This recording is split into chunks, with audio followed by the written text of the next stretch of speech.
Even though stimulants such as methylphenidate, ritalin or adderal, as well as antidepressants and many more have been proven to be a very effective way to combat ADHD symptoms in the short term, they can have harmful or unwanted side effects such as a loss in appetite, sleep problems, social isolation, and my personal one, being generally more irritated in the long term. This leads many of us to the question of how we can combat our ADHD symptoms without medication.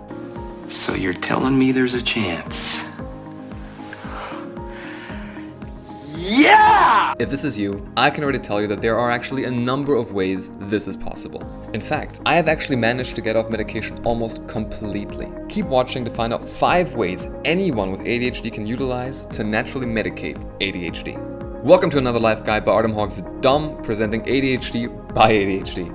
If you're new to my channel, why don't you consider subscribing?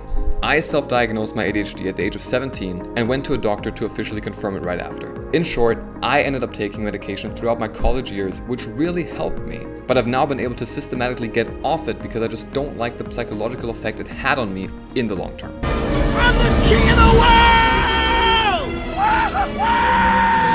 Even though it helped with focus, I was getting more irritated, had lows after my medication wore off, and also kind of socially isolated myself further and further. I also just didn't really like taking medication because it seemed so unnatural to me. I just didn't really feel myself whilst I was on it over many days in a row. So, over the last couple of years, I was able to find out 5 effective ways to naturally medicate my ADHD. And here they are. Number 1, exercise. So if you've been following this channel for some time, you will definitely already know about exercise because I talk about it a lot. Be it on my daily Instagram memes or in my ADHD morning routine video, it's safe to say that daily exercise has changed my life and might change yours too.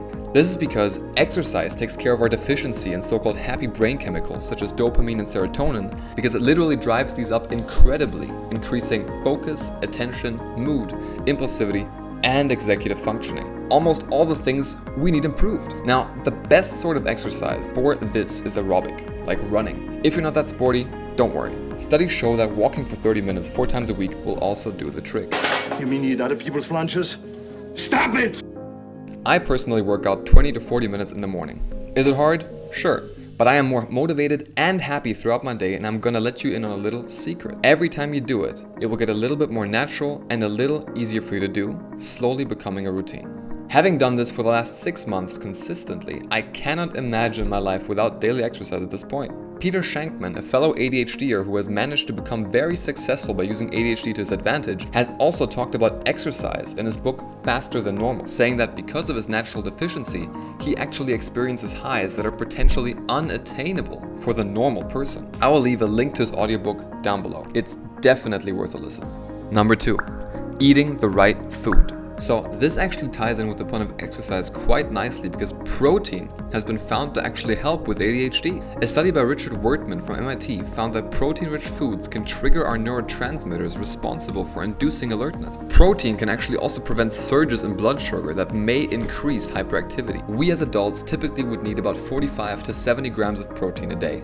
Get in my belly! Also, iron, omega-3, which is fish oil, zinc, vitamin C, and B6, as well as B12, have been found to help with ADHD. Vitamin C, for example, is a building block for neurotransmitters, while iron and vitamin B6 increase dopamine levels. So, try yourself at taking these supplements. I will leave respective Amazon links to the good and natural ones that I have used below. Lastly, in regards to food, now this is going to seem like a pretty obvious one, but just try to eat healthy. I found that bad foods that are processed, for example, most of the time make me really tired, which basically increases my inattentiveness. Eat less meat and more greens if you want to give your stomach and your ADHD brain less of a hard time. Number 3, mindfulness meditation. Life moves pretty fast.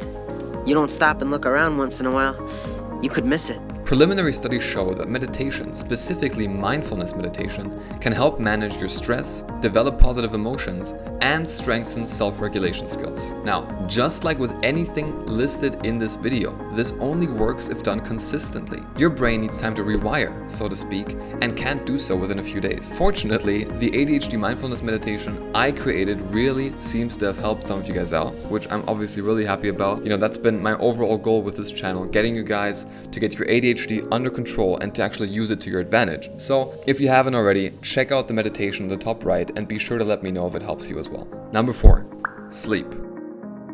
Don't wanna fall asleep, 'cause I miss you, Jimmy. I don't know about you guys, but when I don't get enough sleep, I usually have a really inattentive day. This is because our brain just doesn't function at full capacity when we don't give it the rest that it needs. It is recommended to have at least 7, if not 9 hours of sleep a night. I usually aim for 8 to 8.5 just to be sure. Now, I know that for some of you, getting the right amount of sleep may be a very difficult thing. We all know that evening where we are really tired and just want to sleep, but our mind just doesn't agree and keeps spinning up thoughts until early in the morning. Studies have shown that this is actually quite normal for us ADHD brains, as there are links for ADHD to insomnia. If this is you, I would recommend trying natural remedies, such as not being on your phone 1 hour before bedtime, darkening out your room, taking a hot bath before bed, etc. And if that doesn't help, maybe try CBD drops. I know it sounds random, but I tried it and it really works wonders for me. Number 5, green tea and coffee.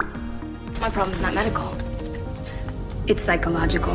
Lastly, I have found that the mixture of green tea extract called L-Theanine and coffee can get my focus very close to the level I would be at when medicated. L-Theanine calms you down, taking care of your hyperactivity, whilst caffeine increases brain function, taking care of your inattentiveness, making it a great way to combat our symptoms. I found this natural remedy when browsing the internet about 2 years ago, and often use it when I really can't focus, but also don't want to take medication. Since then, in 2019, there has actually been a study done on this combination which showed that it can indeed improve sustained attention, impulsivity, and cognition in children with ADHD. Now, if you want to try this out, I would recommend you just try drinking some green tea and coffee and see how you feel first. If this works for you, then you could give L-Theanine supplements a shot. Now, there are a lot of bad ones out there, so I have again linked you the ones that I would use in the description below. I found that 200 milligrams works well for me. Anything beyond that makes me too tired to focus. Now, that concludes the list, guys. Let me know in the comments if you have used these techniques and if they have worked for you, or if I left any out that in your opinion should have been included. Please note that I am not saying you should not medicate your ADHD with the treatment options that are available for you out there. They definitely do work for most of us, and you don't have to necessarily suffer adverse effects. This video is for everyone who wants to and can take that natural medication route, so to speak, and I realize not everyone can have the privilege of being able to make that choice. Even though we all have ADHD, it's important to realize that we have it in different strengths, meaning what works for some might not work as well for others. That being said, thank you so much for watching, guys. If you've watched until here, I salute you and your ADHD brain for making it this far, and would really appreciate it if you subscribe and ring that notification bell to stay informed on all the ways you can win with your ADHD. This has been Artem Hawks. Till next time, guys.